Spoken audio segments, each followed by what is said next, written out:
नमस्कार दर्शक मित्रों, अब तक न्यूज में आपનું हार्दिक स्वागत है। आपनी साथ હું આકાંક્ષા ગુંડલિયા। શરૂઆત કરીએ આજની મુખ્ય હેડલાઇન્સથી। લોકસભાની ચૂંટણી માટે સજ્જ થતું ભાજપ, બેઠકનો ધમધમાટ। રાજ્યમાં ઠંડીનો પારો 1-2 ડિગ્રી ઉંચકાયો। નલિયાનો 11.8, રાજકોટનું 15 ડિગ્રી લઘુત્તમ તાપમાન નોંધાયું। રાજ્યમાં ખેલ મહાકુંભમાં 39 રમતોમાં 66 લાખ ખેલાડીઓએ ભાગ લીધો। नजर करिए विस्तृत समाचारों पर। लोकसभाની સામાન્ય ચૂંટણીના આડે હવે 4 મહિનાથી પણ ઓછો સમય બાકી રહ્યો છે, ત્યારે સત્તાધારી પક્ષ ભાજપ ચૂંટણી માટે સંપૂર્ણપણે સજ્જ થઈ રહ્યો છે। રાજ્યની લોકસભાની તમામ 26 બેઠકો સતત ત્રીજી વખત જીતવા માટે ભાજપ દ્વારા રોડમેપ તૈયાર કરી દેવામાં આવ્યો છે।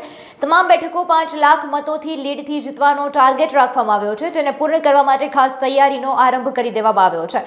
આજે પ્રદેશ ભાજપ કાર્યાલય કમલમ ખાતે જિલ્લા અને મહાનગરોના પ્રમુખ ઉપરાંત પ્રવક્તાની બેઠક મળી હતી। આ દરમિયાન આવતીકાલે તમામ મોરચાની સંયુક્ત બેઠક યોજાશે, જેમાં પક્ષના આગામી કાર્યક્રમો અને લોકસભાની ચૂંટણી અંગે માર્ગદર્શન આપવામાં આવશે। રાજ્યના હવામાનને લઈ ફરી એકવાર આગાહી સામે આવી છે, જે મુજબ આગામી 2 થી 3 દિવસ વાદળછાયું વાતાવરણ રહેશે, તેમજ આગામી 3 દિવસ તાપમાનમાં કોઈ ફેરફાર નહીં થાય। આજે ઠંડીનો પારો 2 થી 3 ડિગ્રી જેટલો ઉંચકાયો હતો, પણ ઠારનું પ્રમાણ યથાવત જોવા મળ્યું। 48 કલાક બાદ તાપમાન 2 થી 3 ડિગ્રી ઘટશે। તાપમાન ઘટતા ઠંડીમાં વધારો થશે અને વેસ્ટર્ન ડિસ્ટર્બન્સ સર્જાયું છે, જેના કારણે વાદળછાયા વાતાવરણ રહેશે। ભેજના કારણે રાજ્યમાં વાદળછાયું વાતાવરણ છવાયું છે। રાજ્યના નાગરિકોને રમતગમત ક્ષેત્રે પોતાનું કૌશલ્ય બતાવવાની તક આપતા અને આ વર્ષે યોજનાર ખેલ મહાકુંભમાં અત્યાર સુધી 66 લાખથી વધુ ખેલાડીઓએ નોંધણી કરાવી છે। આ વર્ષે ખેલ મહાકુંભ નવેમ્બર મહિનાના અંતમાં અથવા ડિસેમ્બરમાં યોજાશે, જેમાં 39 રમત સ્પર્ધાઓ યોજાશે। ખેલ મહાકુંભમાં સારું પ્રદર્શન કરનાર રાજ્યના યુવા ખેલાડીઓને રાષ્ટ્રીય અને આંતરરાષ્ટ્રીય રમતોમાં ગુજરાતનું પ્રતિનિધિત્વ કરવાની તક મળશે। ગુજરાતના યુવાનોને રમતગમત ક્ષેત્ર પ્રત્યે પ્રેરવા અને ગુજરાતના ખેલાડીઓની પ્રતિભાને પ્રોત્સાહિત કરવા ગુજરાત સરકાર વિવિધ કાર્યક્રમો અને યોજનાઓ કાર્યરત છે। અમદાવાદ શહેરમાં આવતીકાલે રિવરફ્રન્ટના ફ્લાવર ગાર્ડન શોનો પ્રારંભ થવા જઈ રહ્યો છે। આવતીકાલે મુખ્યમંત્રીની ઉપસ્થિતિમાં ખુલ્લું મૂકવામાં આવશે, જે 15 જાન્યુઆરી સુધી આ ફ્લાવર શો ચાલશે। ફ્લાવર શોમાં પ્રથમ વખત 15 લાખથી વધારે ફૂલ છોડના રોપા જોવા મળશે અને 7 લાખ કરતાં વધુ રોપાથી 400 મીટર લાંબુ ફ્લાવર સ્ટ્રક્ચર બનાવવામાં આવ્યું છે। અમદાવાદ કોર્પોરેશન દ્વારા તમામ તૈયારીઓને આખરી ઓપ આપવામાં આવ્યો છે। અમદાવાદમાં 2013થી ફ્લાવર શોની શરૂઆત કરવામાં આવી છે। દિન પ્રતિદિન તેનો લોકોને આકર્ષવા માટે એનો એ વધતો જાય છે, દિવસે દિવસે વ્યાપ વધતો જાય છે। 11મા ફ્લાવર શોનું લોકાર્પણ આવતીકાલે ગુજરાત રાજ્યના માનનીય મુખ્યમંત્રી શ્રી ભૂપેન્દ્રભાઈ પટેલના વરદ હસ્તે થશે અને આ કાર્યક્રમ જોવા માટે અનેક લોકો ફ્લાવર શોની રાહ જોતા હોય છે। આ ફ્લાવર શોમાં આ વખતે વડનગરના તોરણની પ્રતિકૃતિ, તદુપરાંત જે નવી સંસદ ભવન બનેલી છે એની પ્રતિકૃતિ, મોઢેરાનું સૂર્ય મંદિર જે વિશ્વ પ્રખ્યાત છે, આ મોઢેરાના સૂર્ય મંદિરની પ્રતિકૃતિ, તેની સાથે સાથે તેને ખેંચતા 7 ઘોડા, તદુપરાંત હેરિટેજ લુક, તદુપરાંત હમણાં જ આપણે આત્મનિર્ભર ભારત અંતર્ગત આપણું જ સ્પેસની અંદર ચંદ્રયાન 3 એ આપણે સ્પેસની અંદર તરતું મૂક્યું, એ ચંદ્રયાન યાનની પ્રતિકૃતિ। આમ આપણે વાત કરીએ કે હેરિટેજ લુકથી શરૂ કરી આધુનિક યુગ તરફની તમામ વસ્તુઓ, બટરફ્લાયની અંદર એક પ્રતિકૃતિ, તદુપરાંત નાના બાળકોને સ્કલ્પચર જોઈ શકે તેવા સ્કલ્પચરની પ્રતિકૃતિ, તદુપરાંત ભારતના પ્રથમ ગૃહમંત્રી આદરણીય સરદાર વલ્લભભાઈ પટેલ કે જેની ઊંચામાં ઊંચી પ્રતિમા કેવડિયા ખાતે આવેલી છે, તેવી જ પ્રતિમા અહીંયા આગળ ફ્લાવર શોની અંદર સરદાર વલ્લભભાઈ પટેલની પ્રતિમા છે એની પ્રતિકૃતિ પણ મૂકવામાં આવી છે। આમ અનેક પ્રતિકૃતિ આ વખતે આકર્ષણનું મુખ્ય કેન્દ્ર રહેશે। ફ્લાવર શોની અંદર અનેક પ્રકારના છોડોનું આયોજન કરવામાં આવ્યું છે। લગભગ આ વખતે વિશેષ આકર્ષણ કે ભાઈ 400 મીટર જે વોલ છે, ગ્રીન વોલ, એ બનાવવામાં આવી છે। કદાચ આ વોલ મોટામાં મોટી વોલ હશે અને એની અંદર લગભગ 7 લાખ કરતાં વધારે રોપા એની અંદર ઉપયોગ કરવામાં આવ્યો છે અને એક આકર્ષણનું કેન્દ્ર બની રહેશે। સમગ્ર ફ્લાવર શોની અંદર 15 લાખ કરતાં વધારે રોપા એનું મૂકવામાં આવ્યા છે, જે વિવિધ રંગબેરંગી ફૂલોથી સજેલા છે। પરિણામે જે અહીંયા આગળ જે પ્રકૃતિ પ્રેમી છે, આવનાર બાળકો હોય, વૃદ્ધો હોય, યુવાનો હોય, એના માટે આ વખતનો ફ્લાવર શો એક આકર્ષણનું કેન્દ્ર બની રહેશે। તદુપરાંત અલગ અલગ પ્રકારના જે સ્પીસીસ છે જેના બોટનિકલ નેમ 30 કરતાં વધારે છે, આ છોડોનું આયોજન પણ કરવામાં આવ્યું છે, જે વિદેશી છોડો છે 30 કરતાં વધારે, પરંતુ મોટે ભાગે આત્મનિર્ભર આત્મનિર્ભર થીમ ઉપર આધારિત આપણા જ દેશના રાજ્યના છોડો જે સારા એવા ફૂલ આપે છે એવા રોપાઓના આધારે આ ફ્લાવર શોનું નિર્માણ કરવામાં આવ્યું છે. વિશિષ્ટ પ્રતિકૃતિ છે. શહેરના બાળકો આની અંદર ભાગ લઈ શકે તે માટે બાળકોની એન્ટ્રી ફ્રી રાખવામાં આવી છે. એના દ્વારા AMTF દ્વારા એ લોકોને રાહત બસની પણ સુવિધા આપવામાં આવશે. આ ફ્લાવર શોનો સમયગાળો સવારના 9 વાગ્યાથી શરૂ કરી રાતના 10 વાગ્યા સુધીનો રહેશે. આજરોજ સૌરાષ્ટ્ર કચ્છના તમામ જિલ્લા પુરવઠા અધિકારીઓની ચિંતન શિબિરનું આયોજન કરવામાં આવ્યું, જેમાં અન્ન અને નાગરિક પુરવઠા વિભાગની જાણકારી લોકો સુધી પહોંચે તે માટે શિબિરનું આયોજન કરવામાં આવ્યું છે, જેમાં મંત્રી કુંવરજીભાઈ બાવળિયા ઉપસ્થિત રહ્યા હતા. આ ચિંતન શિબિરમાં રાજકોટ, ઉપલેટા, જામનગર, ભાવનગર, પોરબંદર, અમરેલી, સુરેન્દ્રનગર, કચ્છ, બોટાદ, ગીર સોમનાથ, દેવભૂમિ, દ્વારકા, મોરબી સહિત 11 જિલ્લાના પુરવઠા અધિકારીઓએ ભાગ લીધો હતો. ચિંતન શિબિરમાં FCIમાંથી આવતા જથ્થાને સારી રીતે ચકાસવા અધિકારીઓને સૂચન કરવામાં આવ્યું હતું. કોઈ નાની મોટી ગોલમાલ થાય તો તેને 2 વાર ચેતવણી આપવી જોઈએ. કચ્છ અને સૌરાષ્ટ્રના જે અલગ અલગ જિલ્લાઓના પુરવઠા અધિકારીઓ ને તેને લગતા તમામ જે અધિકારીઓ છે તેને લઈને એક ચિંતન શિબિરનું આયોજન કરવામાં આવ્યું છે. આપણી સાથે મંત્રી કુંવરજીભાઈ બાવળિયા છે. કેવી રીતે કુંવરજીભાઈ આજની શિબિર છે, શું અવેરનેસ તો ખાસ તેની અંદર છે?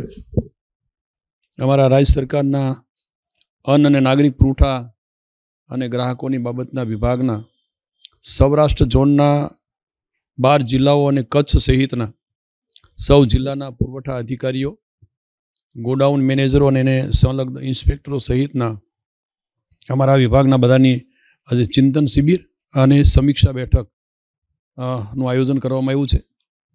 ખાસ કરીને અમારા વિભાગ તરફથી જે રાજ્ય સરકારની અને ભારત સરકારની વિવિધ યોજનાઓ છે એ યોજનાઓનો ખૂબ સારી રીતે અમલવારી થાય અને છેવાડાના લોકો સુધી જે જરૂરિયાતમંદ લોકો છે અને જે રાજ્ય સરકારની યોજનાઓ છે એ યોજનાઓ પહોંચે અને એના માટે સમયસર પહોંચે, પૂરતા પ્રમાણમાં પહોંચે અને સારી ગુણવત્તાવાળી આ યોજનાઓનો લાભ કાર્ડ ધારકોને લોકોને પહોંચે એ માટેનો પ્રયાસ અને પ્રયત્ન અને એના ભાગરૂપે આજે અમે ચિંતન શિબિરનું આયોજન કર્યું છે.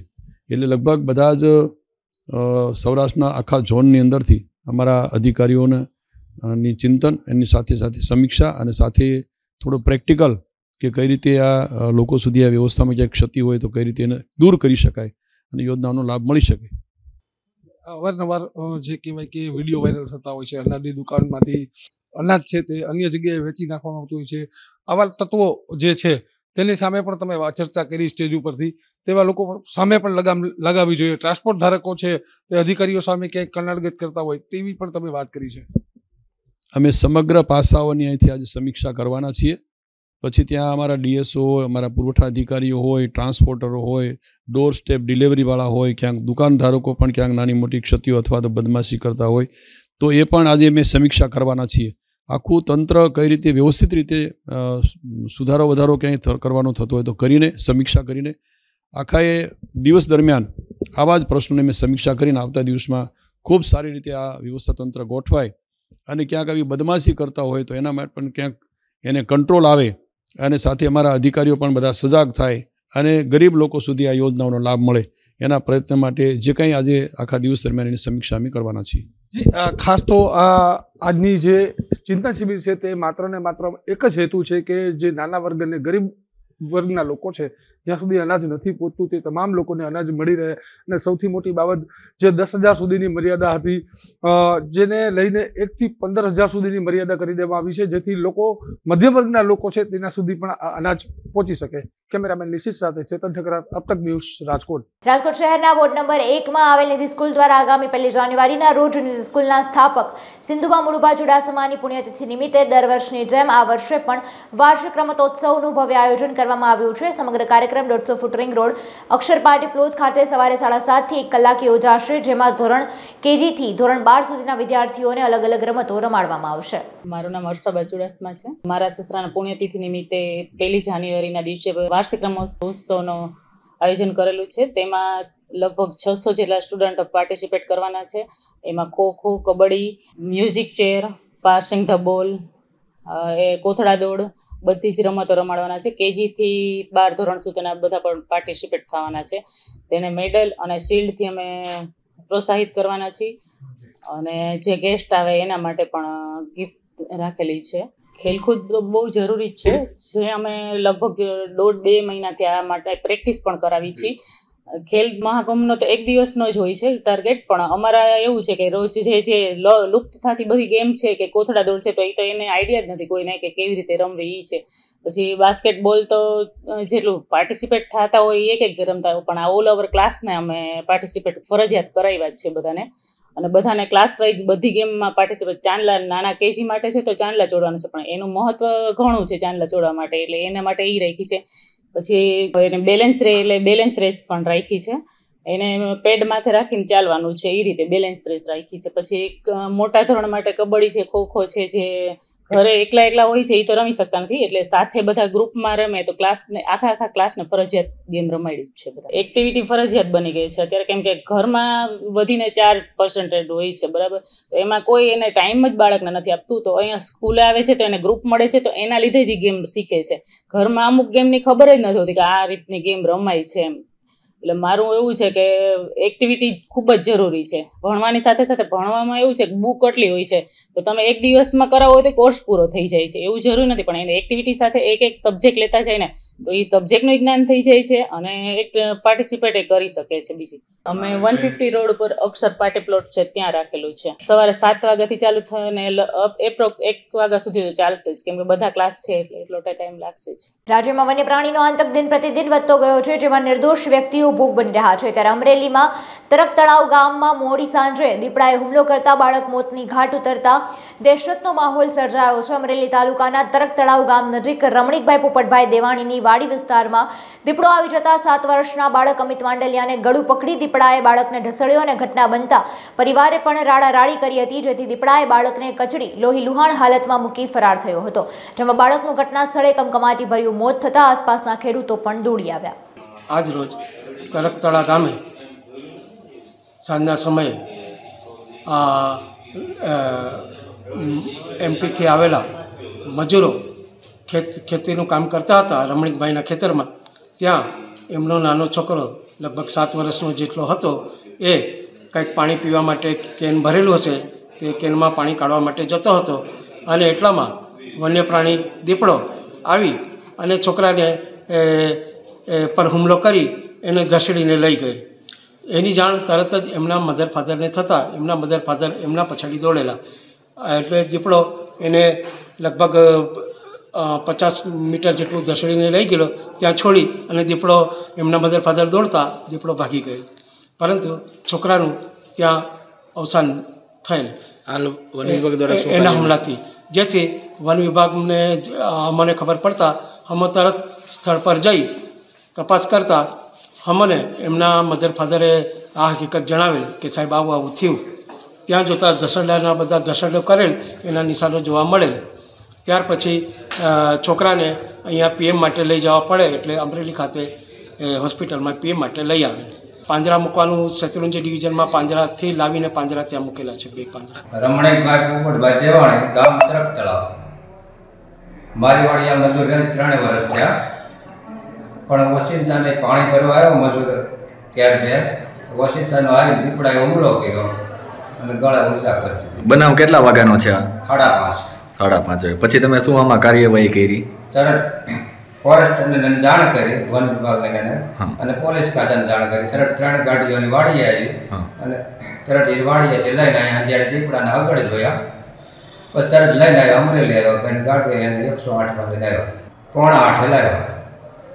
મારું નામ સુનિલ છે, તરક તળાવ ત્યાં આવું છું.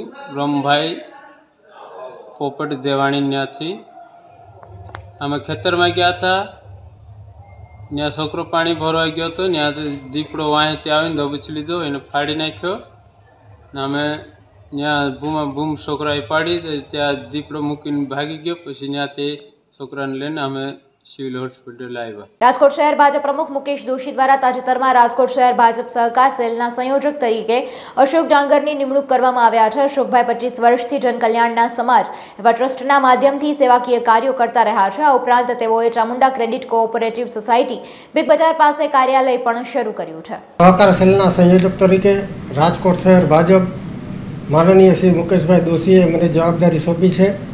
ક્રેડિટ કોઓપરેટિવ સોસાયટીના કોઈ પણ પ્રશ્નો હશે રાજ્ય કક્ષાના, કેન્દ્ર કક્ષાના હું રજૂઆત કરી અને કઈ રીતે એનું નિરાકરણ લાવી શકું તેની તમામ કોશિશ કરીશ અને સહકાર ક્ષેત્રે ભારતીય જનતા પાર્ટી કઈ રીતે મજબૂત થાય તેની ભરપૂર કોશિશ કરીશ. 25-26 વર્ષથી શ્રી જનકલ્યાણ સમાજ સેવા ટ્રસ્ટ ચલાવું છું. સરકારી પ્રવૃત્તિઓ સહકાર ક્ષેત્રમાં અને કોઈ પણ કામગીરી હોય તો જનકલ્યાણ સમાજ સેવા ટ્રસ્ટ ગરીબો માટે, નાના માણસો માટે કઈ રીતે ઉપયોગી થાય અને સહકાર ક્ષેત્રમાં ક્રેડિટ કોઓપરેટિવ સોસાયટીના ઘણા પ્રશ્નો સહકાર ભારતીથી હું રજૂ કરું છું. એ રીતે મને જવાબદારી મળી છે. અત્યારે મારું કાર્યાલય Shri Chamunda credit cooperative society big બજાર પાછળ, ત્યાં મેં કાર્યાલય શરૂ કરી દીધું છે. અને કોઈ પણ પ્રશ્નો હોય ક્રેડિટ કોઓપરેટિવ સોસાયટીના અને કોઈ પણ વ્યક્તિને મળવું હોય તો સવારે 9થી સાંજના 6 વાગ્યા સુધી ત્યાં જ હોય અને કાર્યાલય શરૂ કરી અને ભારતીય જનતા પાર્ટી કઈ રીતે મજબૂત થાય તેની તમામ કોશિશ ચાલુ છે. ક્રેડિટ કોઓપરેટિવ સોસાયટી રાજકોટમાં 415 છે અને 112 કર્મચારી ધિરાણ ક્રેડિટ કોઓપરેટિવ સોસાયટી છે. એ બધાનું સંકલન કરીએ 1000 સભ્ય એવરેજ ગણીએ તો પણ 5,15,27,000 સભ્યો થાય અને સભ્યો સુધી પહોંચી અને એ લોકોનું નિરાકરણ લાવી અને પાર્ટી આ સાથે જોડી અને રાજકોટ શહેર ભાજપને કઈ રીતે મજબૂત બનાવી શકાય તેની તમામ કોશિશ ચાલુ છે. સોસાયટીના સભાસદો હોય છે, પોતે લોન લેતા હોય છે અને સભ્યો હોય છે વર્ષોથી, અને અમારે તેમની સાથે આત્મીયતાના સંબંધો બંધાઈ ગયા હોય છે. સમાજલક્ષી સેવાઓમાં અત્યારે તો હું જનકલ્યાણ સમાજ સેવા ટ્રસ્ટ ચલાવું જ છું અને ક્રેડિટ કોઓપરેટિવ સોસાયટીના સભાસદોના પ્રશ્નો હોય, ક્રેડિટ કોઓપરેટિવ સોસાયટી જે અમારે 527 છે તેનું કઈ રીતે એના પ્રશ્નોનું નિરાકરણ લાવવું, એમાં ઘણી જાતના ઇન્કમ ટેક્સના પણ પ્રશ્નો છે, કેન્દ્ર લેવલના, રાજ્ય લેવલના પણ પ્રશ્નો છે. એનું નિરાકરણ લાવવાની તમામ કોશિશ કરીશ. અત્યારે ગિફ્ટ સિટીમાં આવેલ દારૂની છૂટ એ હાલ ચર્ચાનો વિષય બન્યો છે. ત્યારે રાજકોટ શહેર મહિલા કોંગ્રેસ પ્રમુખ દીપ્તિબેન સોલંકી અબ તકની મુલાકાતે આવ્યા વિષય પર ચર્ચા કરી હતી. તેમના મત મુજબ ગિફ્ટ સિટીમાં દારૂની છૂટ એટલે ગાંધીના ગુજરાતમાં યુવાધનની બરબાદી છે. તેમના જણાવ્યા મુજબ સરકાર સંત શુરા અને ગાંધી અને સરદારની આ પવિત્ર ભૂમિના યુવાધનને બરબાદી તરફ ધકેલી રહી છે. આ વિષય પર તેમણે વધુ માહિતી આપી હતી. હું દીપ્તિબેન સોલંકી, રાજકોટ શહેર મહિલા કોંગ્રેસ પ્રમુખ. આજની અમારી એવી રજૂઆત છે કે તાજેતરમાં જ ગુજરાત સરકારે ગિફ્ટ સિટી ગાંધીનગરની અંદર જે દારૂની છૂટછાટ આપી છે એ આવનારા સમયમાં ધીમે ધીમે પાછલા બારણેથી ધંધા અને બિઝનેસના નામથી ગુજરાતમાં દારૂનો પગપેસારો કરવાની એક પેરવી છે. આ સરકાર દારૂની છૂટછાટ આપી અને શું ગુજરાતને બીજું બિહાર વિકાસ મોડલ બનાવવા માંગતી હોય એવું લાગી રહ્યું છે. યુવાધન બરબાદ થશે આનેથી અને નાની વયના યંગ જનરેશન છે જેને આપણે આનાથી બચાવીએ છીએ એના બદલે આ સરકાર તદ્દન યુવાધનને નશાને રવાડે ચડાવવા માંગતી હોય આ જોતા એવું લાગી રહ્યું છે. આવનારા સમયની અંદર જો અમે હજી પણ આગળ કલેક્ટરને આવેદન અને ધરણા જેવા કાર્યક્રમો પણ રાજકોટમાં અમે કરશું. છેલ્લા 7 મહિનાથી પોતાના પરિવારથી વિખૂટો પડી ગયેલ મધ્યપ્રદેશ રાજ્યનો એક યુવાન બુધવારની મધ્યરાત્રિએ મેઘરાજના આશીષભાઈ વાણંદને મળતા તેઓએ આ યુવકને પાસે બોલાવી ચા નાસ્તો કરી સાંત્વના આપી સરનામું પૂછ્યું હતું. યુવક પોતાના નામ સિવાય કંઈ જ નહોતો બોલતો. તે માટે પોલીસ સ્ટેશનના પોલીસ સબ ઇન્સ્પેક્ટર વિજય તોમરનો સંપર્ક કરતા વિખૂટા પડેલ યુવાનનું કાઉન્સેલિંગ કરવામાં આવ્યું હતું અને ત્યારબાદ યુવાન મધ્યપ્રદેશ રાજ્યના રતલામ જિલ્લાના સેલાણા તાલુકાના ચંદેર ગામનો હોવાનું સામે આવ્યું હતું અને તેનું નામ દિનેશ ગૌતમભાઈ નીનામાં સામે આવ્યું હતું. જોકે મેઘરજ પોલીસે સોશિયલ મીડિયા મારફતે રતલામ જિલ્લાના પોલીસ કંટ્રોલનો સંપર્ક કરી યુવકને તેના પરિવાર સાથે મેળવવાની પૂરી કોશિશ કરી હતી અને માનવતા મહેકાવી હતી. मेरा नाम प्रभुलाल है. हमारा भांजे हमने रिपोर्ट भी डाली थी सरवन थाने में और गुम हो गया था 6-7 महीने में. अभी लेके जा रहे हैं, हमको फोन आया मिला है गुजरात में मेघराज थाने में. यहाँ से हम आए हैं और हम बच्चे को हम ले जा रहे हैं. कैसा और मिलने के बाद आपको कैसा लगा? अच्छा लगा हमको, बच्चे मिला हमको, अच्छे जान पहचान बात हुई, बातचीत हुई, खुश हो गए हम लोग सब. हमारे रतलाम पुलिस और गुजरात की पुलिस सबकी हमारी मदद की है. हमारी मदद में हमारी खुशी मिली. उसके आभारी। પાટણ સાંતલપુર તાલુકાના ગોખતર ગામડી ગામ ખાતે ધારાસભ્ય લવિંગજી સોલંકીએ લીમગામડા સુધી 3.5 કિલોમીટરના રોડનું પેવર બનાવવાનું ખાતમુહૂર્ત કરવામાં આવ્યું છે. આ રોડ 1,88,00,000ના ખર્ચે તૈયાર થશે. આ જિલ્લા પંચાયતના પૂર્વ બાંધકામ સમિતિના ચેરમેન ભરતભાઈ ચૌધરી, રાધનપુર તાલુકા પંચાયતના પ્રમુખ ભરતભાઈ પટેલ, તાલુકા પંચાયતના ઉપપ્રમુખ અંબારામ ઠાકોર સહિત મહાનુભાવો ઉપસ્થિત રહ્યા હતા. ધારાસભ્યના હસ્તે ગામ લોકો દ્વારા નવીન રોડ બનાવવાનું કામ શરૂ થતા ધારાસભ્યનું સન્માન અને સામૈયું કરી સ્વાગત કરાયું હતું. ગોખાંતર ગામડીનો રસ્તો આજ ખાસ મુહૂર્ત થવા જઈ રહ્યો હોય ત્યારે અમને વચન આપ્યું હતું. વચન આજે અમારા ધારાસભ્યએ પૂરો કર્યો. ખૂબ ખૂબ આજથી અમે ગામ વિશે બધા આભાર માનીએ છીએ. જે વર્ષો જૂની માંગ હતી ગામડીથી લીમગામડા રોડની, એ અવારનવાર ગામ લોકોએ રજૂઆત કરી. મેં પણ ગાંધીનગરમાં જઈને રજૂઆત કરી અને આપણા સંસદ સભ્ય પણ એમાં ખૂબ મોટો સિંહ ફાળો આપીને આ ગામડીથી લીમગામડા સુધીનો રોડનો ડામર કામ આજે એનું ખાતમુહૂર્ત થઈ રહ્યું છે. એ પહેલાં પણ એનો મેટલ કામ ને નાળાનું કામ બધું પૂર્ણ થઈ ગયું હતું, પણ આજે એનો પેવર કામનું ખાતમુહૂર્ત અમે કરવા જઈ રહ્યા છીએ. એમાં ખૂબ જ આ ગામડીના લોકોને ખૂબ જ આનંદ ઉત્સવ સાથે આજે અહીંયા એ રથનું રોડનું ખાતમુહૂર્ત કર્યું છે. એટલે ખૂબ આનંદની વાત છે. વર્ષો જૂની જે માંગ હતી અને બિલકુલ આઝાદીના સમયથી આ ગોખાતર ગામડીને રોડ નહોતો મળ્યો, એ સપનું જે હતું ગામડીનો રોડ પૂરું કરવાનું આજે પૂરું થયું છે. બોલો ભારત માતા કી. સુરેન્દ્રનગરના ચોટીલા થાનગઢ તાલુકા પ્રાથમિક શિક્ષણ સંઘ દ્વારા શ્રી નવા સૂરજ દેવળ મંદિર મુકામે આજરોજ વહેલી સવારે સૂર્ય નમસ્કારનું આયોજન કરાયું હતું, જેમાં 1008 શાળાના વિદ્યાર્થીઓ દ્વારા સૂર્ય નમસ્કાર યોગ સાથે 1008 સૂર્ય યજ્ઞ કરવામાં આવ્યા હતા. પવિત્ર પંચાળ ભૂમિનું યાત્રાધામ અને કુદરતી વાતાવરણથી સુશોભિત નવા સૂરજ દેવળ મંદિરે ભગવાન સૂર્યનારાયણના દર્શન કરી વિદ્યાર્થીઓ તેમજ શિક્ષકગણ દ્વારા આનંદની લાગણી વ્યક્ત કરવામાં આવી હતી. સુરેન્દ્રનગર જિલ્લા યુગ કોઓર્ડિનેટર નીતાબેન દેસાઈ આજ રોજ સૂરજ દેવળ મંદિર ખાતે ઐતિહાસિક સૂર્ય નમસ્કારનું આયોજન થયેલ, જેની અંદર 1000 બાળકો જોડાયેલા અને ખૂબ સરસ રીતથી બધાના સાથ સહયોગથી આ સૂરજ દેવળ મંદિરે વૈદિક યજ્ઞ પણ યોજાયો હતો 1008, જેની અંદર બ્રહ્માસ્થાને ઘનશ્યામભાઈ ચાવડા ધ્રાંગધ્રાથી આ યજ્ઞને કાર્યને સુમેરે સંપન્ન કરાવેલ. 1008 કુંડી યજ્ઞનું આયોજન સૂરજ દેવળ ધામમાં આજે ઐતિહાસિક પળની અંદર ફક્ત ટૂંકા સમયની અંદર જે કામ કરેલું છે એ યજ્ઞ આપણી ભારતીય સંસ્કૃતિ છે. અને નિત્ય પ્રત્યે આપણા દેશની અંદર સવાર અને સાંજ યજ્ઞ થતા હતા. એનું અનુસંધાન આપણે મહર્ષિ પતંજલિ, મહર્ષિ શ્રી રામચંદ્રજી ભગવાન અને ભગવાન શ્રી કૃષ્ણ એની સાથે સાથે સૂર્યનારાયણની આરાધનાની સાથે સૂર્ય યજ્ઞ 1008નું આપણે આયોજન કર્યું છે. એ આપણા ભારતીય મૂળને સિંચન કરેલું છે. ધન્યવાદ. ભૂપેન્દ્રભાઈ દેવે વિચાર આપ્યો અને સુરેન્દ્રનગર જિલ્લા પ્રાથમિક શિક્ષક સંઘે આ આખો વિચાર ઉપાડી લીધો અને આજે 1008 બાળકોએ સૂર્ય નમસ્કાર કર્યા. વચ્ચે એક એવો સમય આવ્યો કે એવી વાત આવી કે ભાઈ આપણે સૂર્ય નમસ્કાર તો કરીએ પણ એની સાથે 1008 આપણે યજ્ઞ કરીએ.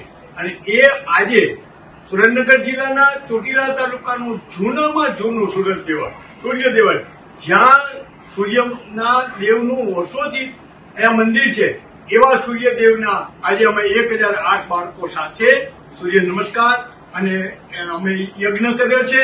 આ બધામાં હું અત્યારે કોઈના નામ નથી લેતો, પણ સુરેન્દ્રનગર જિલ્લા પ્રાથમિક શિક્ષક સંઘ એમાં મુખ્ય અમારા જૂના જીલુભાઈ ધાંધલનું નામ લીધા વિના રહી નહીં શકું. એ જીલુભાઈના સહકારથી ખૂબ જ સરસ કાર્યક્રમ થયો છે. અને જ્યારે ભારતમાં અયોધ્યામાં 22મી જાન્યુઆરીએ રામલલાની કાર્યક્રમ આપણે મંદિરનું ઓપનિંગ થાય છે, ત્યારે એના અનુસંધાને અમારા પક્ષે જે દરેક જગ્યાએ એના માટેની કળશની આયોજન કર્યું છે, એવો કળશ પણ અમારું કોઈ નક્કી તિથિ નહોતી, એમાં કળશ પણ આવ્યો. એટલે આજે અમે બધા ખૂબ ખુશ છીએ અને સૂર્યનારાયણ દેવને અમે નમસ્કાર કરીએ છીએ. અસ્તુ. જય હિન્દ, જય ભારત. પ્રથમ જ્યોતિર્લિંગ સોમનાથ મહાદેવ મંદિર ખાતે પ્રથમ વખત યોજાઈ રહ્યો છે 11 કુંડી મહામૃત્યુંજય એકાદશી રુદ્ર સોમનાથ મહાયજ્ઞ ભીડભંજન હનુમાન ટ્રસ્ટ અમદાવાદ અને પાયલોટ બાબા સમિતિ દ્વારા આયોજન કરાયું છે। સોમનાથ ખાતે પાયલોટ બાબા સહિત અનેક વિદેશી શ્રદ્ધાળુઓ પણ પહોંચ્યા છે અને આજથી આ યજ્ઞનો પ્રારંભ થશે અને આશરે 11 દિવસ સુધી આ યજ્ઞ ચાલશે। श्री महामंडलेश्वर स्वामी बजरंगदास उदासीन पंचायती बड़ाखेड़ा आज सोमनाथ संध्या में श्री पंच दशनाम जूना खेड़ा महामंडलेश्वर जूने में जूने साधु हरिद्वार कंठल थी पधारेला अतिरुद्र महारुद्र यज्ञ जे 9 दिवसનું आयोजन કર્યું એની શોભાયાત્રામાં મને સામેલ કરવામાં આવેલો। રામ મંદિરે મને એક પાઘડી બાંધવામાં આવેલી, મારું સન્માન કરવામાં આવેલું। ખૂબ ખૂબ હું પાયલોટ બાવાનો ધન્યવાદ પાઠવું છું। પાયલોટ બાવાને 4 થી 5 महामंडलेश्वर છે એને પણ હું ધન્યવાદ પાઠવું છું, કેમ કે हम लोग धर्मगुरु एक मंच पर અત્યારે છે અને તારીખ 18 તારીખે હું અયોધ્યા રવાના થવાનો છું। યજ્ઞનું પાયલોટ બાવાના સહિત સૌ કોઈ આયોજન કરવામાં આવેલું છે। આ વિશ્વ કલ્યાણ માટે છે। બીજા નંબર કે રામ મંદિરથી યજ્ઞશાળા સુધી જે શોભાયાત્રા કાઢવામાં આવેલી એમાં હજારો સંખ્યાના હિન્દુ પ્રજાજન જોડાણા, તેમજ પાયલોટ બાવાના વિદેશી 200 સ્વયંસેવકો આવેલા એ પણ જોડાણા। પછી હર્ષદભાઈ પટેલ મુખ્ય છે અમદાવાદવાળા એ પણ જોડાણા, એમના પત્નીને સબ મુખ્ય યજમાન તરીકે છે। અને પાયલોટ બાબાએ સારી એવી પ્રાર્થના કરી કે વિશ્વનું કલ્યાણ થાય એના માટે હું સોમનાથ આયોજન કરી રહ્યો છું। મોરબીના ભરતનગર નજીક આવેલ ખોખરા હનુમાન હરિહર ધામ ખાતે 3 દિવસીય શાસ્ત્રોત્તક વિજ્ઞાન અને ટેકનોલોજીને જાણવા તેમજ તેનું જ્ઞાન પ્રાપ્ત કરવાનો ભવ્ય કાર્યક્રમનું આયોજન કરાયું છે। ખોખરા હનુમાન હરિહર ધામના મહામંડલેશ્વર 1008 કનકેશ્વરી માએ આ ત્રિદિવસીય કાર્યક્રમ પ્રસંગે જણાવ્યું હતું કે જ્ઞાન વિજ્ઞાન અને શાસ્ત્રોના ત્રિવેણી સંગમનો આ ત્રિદિવસીય કાર્યક્રમ છે, જેમાં રાજ્યકક્ષાની શાસ્ત્રોને આધારની સ્પર્ધા યોજાશે। સમગ્ર ગુજરાત રાજ્યમાંથી 601 બાળભૂદેવો આ સ્પર્ધામાં ભાગ લેવા માટે આવ્યા છે। મારું નામ એનજીઓ ભટ્ટ, હેડ વિક્રમ સારાભાઈ સ્પેસ એક્ઝિબિશન અંતરિક્ષ ઉપયોગ કેન્દ્ર અમદાવાદથી અત્રે હું અને મારી સાથે આવેલા વરિષ્ઠ વૈજ્ઞાનિકો સાથે ઉપસ્થિત છું। આ પ્રદર્શન આપ જે જોઈ રહ્યા છો એ વિક્રમ સારાભાઈ સ્પેસ એક્ઝિબિશન અલગ અલગ પ્રદેશ તથા રાજ્યોમાં જઈને આનું આયોજન કરીએ છીએ। તાત્પર્ય એ છે કે આપણે બધા જાણીએ કે ઈસરોની જે પ્રગતિ છે સ્પેસ સાયન્સ એન્ડ ટેકનોલોજીમાં, જેના પ્રણેતા ડૉક્ટર વિક્રમ સારાભાઈ હતા। તમે વિચારો કે એકમાત્ર આવેલો વિચાર, એ વિચારની યાત્રા 50 વર્ષથી અધિક ક્યાં જઈને પહોંચી, તો આવનારા વર્ષમાં ઈસરો નાસાનું સંયુક્ત પ્રોજેક્ટ એની સાથે ઈસરોએ કઈ રીતે કામ કર્યું, વીતેલા સમયે કયા કયા પ્રોજેક્ટ પૂરા કરે, દાખલા તરીકે મંગળ મિશન, ચંદ્રયાન 1 કે આદિત્ય મિશન જે આપણે જોઈશું કે સ્થાન પર પહોંચશે। આ બધી વાતો અમે બાળકોથી જઈને શેર કરીએ। તમે આજે જોશો કે મોરબીમાં આજે આપણે આયોજન કર્યું છે એમાં એક અલગ પ્રકારનો સમન્વય છે, એટલે ભારતીય સંસ્કૃતિ એટલે સંસ્કૃત ભાષાની વાત કરી એ સ્પર્ધાનું આયોજન આ સંસ્થા દ્વારા આયોજન કર્યું। સાથે સાથે ઈસરોનું કોઈ વિજ્ઞાનનું પ્રદર્શન પણ આયોજન કર્યું। આ પ્રકારનું પ્રદર્શન ઇન્ડિયામાં પહેલી વાર કરવા જઈ રહ્યા છે। આ અગાઉ અમે 65 એક્ઝિબિશન અલગ અલગ, ખાસ કરીને ઉત્તર ભારતના કહીએ કાશ્મીરથી ભુવનેશ્વર સુધી એ બધા આયોજનો અમદાવાદ ખાતે આવેલું સ્પેસ એપ્લિકેશન સેન્ટર છે એના દ્વારા આયોજન કરવામાં આપણે વીતેલા સમયની વાત કરીએ કોવિડ પછી તો લગભગ અમે આ 65 પ્રદર્શન જે અમે કર્યા, એક જગ્યાએ 3 દિવસ એટલે લગભગ આશરે 2,000 થી 3,000 બાળકો આને વિઝિટ કર્યું, એટલે લગભગ 2.5 થી 3 લાખ બાળકો સાથે અમે ઇન્ટરેક્શન કર્યું। વિજ્ઞાનની વાતોની સાથે સાથે આવનારા દિવસમાં કેવા પ્રકારના અભ્યાસક્રમોની જરૂરિયાત હોય, કેવી રીતે અભ્યાસક્રમ કારકિર્દીમાં કેવી રીતે કોર્સ એનું પણ ગાઈડન્સ આપીએ છીએ। મોટાભાગે એવો પ્રશ્ન બાળકો પૂછતા હોય કે ઈસરોમાં કેવી રીતે આવતું, એનું ગાઈડન્સ આપીએ છીએ। આ સિવાય ઈસરોની દ્વારા થતી પ્રવૃત્તિ કઈ રીતે સંકળાયેલી તો ઇન્ડસ્ટ્રી સાથે કરેલા ટાઈઅપ એનું અમે બધી વાતો કરીએ। ટૂંકમાં અમારો પ્રયાસ એ છે કે આ પ્રદર્શન દ્વારા બાળકોમાં વિજ્ઞાન પ્રત્યે જિજ્ઞાસા, જાગૃતતા વધે અને તમે જાણો છો કે આમાંથી આવનારા દિવસોમાં અબ્દુલ કલામ, વિક્રમ સારાભાઈ એના પ્રકારના વૈજ્ઞાનિકો પણ બનશે। અને ઈસરોની જો ટૂંકમાં વાત કરું તો સમગ્ર પ્રગતિ જે છે એ 2 શબ્દોમાં સમાયેલી છે અને કહી શકાય કે ક્વોલિટી અને રિલાયબિલિટી, ગુણવત્તા અને વિશ્વસનીયતા, આ 2 શબ્દોમાં ઈસરોની પ્રગતિનો આપણે સંક્ષિપ્ત સાર કહી શકાય। સુરતમાં સોનામાં રોકાણના નામે લોભામણી સ્કીમો આપી રોકાણકારો સાથે લાખો રૂપિયાની છેતરપિંડી આચરવાના કેસમાં ફરાર આરોપીની બનાસકાંઠાથી ક્રાઇમ બ્રાન્ચે ધરપકડ કરી છે. સુરત ક્રાઇમ બ્રાન્ચ આરોપીને સુરત કોર્ટમાં રજૂ કરી 30 ડિસેમ્બર સુધીના રિમાન્ડ મેળવ્યા છે. જે અન્ય કોઈ નિવેશકારો જોડે પણ આ પ્રકારે છેતરપિંડી આચરી છે તે અંગેની વધુ તપાસ સુરત ક્રાઇમ બ્રાન્ચે હાથ ધરી છે. થોડા દિવસ પહેલા ડીસીબી પોલીસમાં ભરતભાઈ મધુસૂદન ઠક્કર ના હોય એક ફરિયાદ આપેલી કે એમનું સોના ખરીદવાના બહાને 99 લાખ રૂપિયાનું ચીટિંગ થઈ ગયેલ છે. આરોપી સંજયના વિરુદ્ધમાં એમને ફરિયાદ આપેલી. ડીસીબીની ટીમે તપાસ કરતા આરોપી બનાસકાંઠા જિલ્લાના ડીસા ગામેથી પકડી પાડેલ. આરોપીની પૂછપરછ કરતા સસ્તા ભાવે સોનું આપવાની લાલચ આપી અને એ આ રીતે લોકોના ચીટિંગ કરતો હતો. આરોપીના વિરુદ્ધમાં અગાઉ 6 ગુના અલગ અલગ પોલીસ સ્ટેશનમાં આ જ મુજબના દાખલ થયેલ છે અને આરોપીને હાલ 4 દિવસના રિમાન્ડ મળેલ છે. આરોપી અત્યારે અમારી કસ્ટડીમાં છે. આરોપી જે સોનાનો જે ભાવ હોય એના કરતાં 30% ઓછા ભાવે સોનું આપવાની લાલચ આપી શરૂઆતમાં 1 બિસ્કીટ 2 બિસ્કીટ એમ કરી આપે અને પૂરેપૂરા પૈસા એમને રિટર્ન કરતો નફા સાથે. જ્યારે માણસ વિશ્વાસમાં આવી જાય, બરાબર વિશ્વાસ એને બેસી જાય, એના પછી એક મોટા લોટમાં સોનું આપીને એડવાન્સ પૈસા આપવા પડશે આ પ્રકારની લાલચ આપી અને એડવાન્સ પૈસા લીધા પછી સોનું એને પરત આપી નહીં અને 99 લાખની ચીટિંગ કર્યું. આ રીતે એની ગુનો આચરવાની એમો હતી, જેમાં એના પરિવારના સભ્યો, સાળો અને એની પત્ની બધા જ સામેલ રહી અને સાથે મળીને આ કૌભાંડ આચરતા હતા. ફરિયાદી અને જે પરીબેન છે એ પરીબેન ફરિયાદી કતારગામમાં રહેતા હોય અને પરીબેન કેતારગામમાં રહેતા હતા. તો બંને ભરતભાઈ એમને પરીને પોતાની દીકરી સમાન માનતા હતા. એના પછી પરીએ જે આરોપી સંજય છે એની સાથે લવ મેરેજ કરેલા. લવ મેરેજ કર્યા પછી એને સંજયને એવું કીધેલું કે આ ભરતભાઈ છે મોટી પાર્ટી છે, એનું આપણે ચીટિંગ કરીશું તો આપણને સારા એવા પૈસા મળશે, જેના કારણે સંજયે આનું ચીટિંગ કરેલું છે. હાલ સમાચારોમાં બસ આટલું. ફરી મળીશું નવા સમાચારો સાથે. હવે મને રજા આપશો.